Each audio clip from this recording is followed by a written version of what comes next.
Je rappelle que les auteurs de la proposition de loi ont demandé son examen selon la procédure d'urgence. Juin 2026 a répondu, conformément aux dispositions de l'article 69 du règlement intérieur de l'Assemblée nationale, à l'avis demandé sur la proposition de révision de la Constitution, conformément à la lettre de l'article 103 de la Constitution, qui lui en donne le pouvoir discrétionnaire.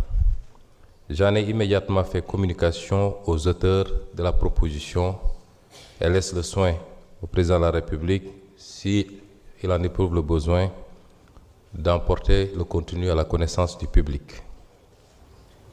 L'Assemblée nationale, par ma voix, prend acte avec satisfaction de cette étape décisive et se réjouit que le chantier de la réforme constitutionnelle, à l'orée de la seconde moitié du quinquennat, entre enfin dans sa phase d'adoption.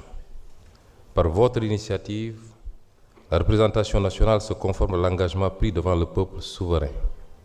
Par conséquent, l'honneur constitutionnel nous échoit, chers élus de la nation, en vertu des dispositions de l'article 103 de la Constitution, selon la procédure prévue à l'article 71 de la Constitution. Le peuple nous a confié un mandat. Ce mandat est clair et sans équivoque. Mandat que l'on doit honorer pour être à la hauteur du contrat de législature qui nous lie à lui, nous le lui devons. En effet, les réformes de rupture constituent le socle idéologique de tout contrat de législature. Elles ne sauraient dès lors être appréhendées que sous le prisme de l'agenda populaire, le seul agenda pour lequel notre allégeance politique est inconditionnelle. Il convient ici de le rappeler.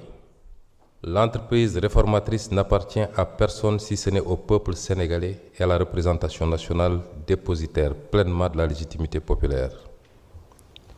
Digne représentant du peuple, l'objectif de la proposition de révision de la Constitution est d'ores et déjà atteint car l'initiative parlementaire avait pour ambition de créer les conditions d'une adoption de cette révision promise au peuple et qui tardait à être approuvée.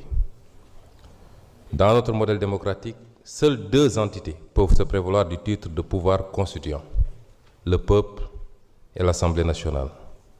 Nul autre pouvoir ne peut prétendre accéder à cette haute dignité.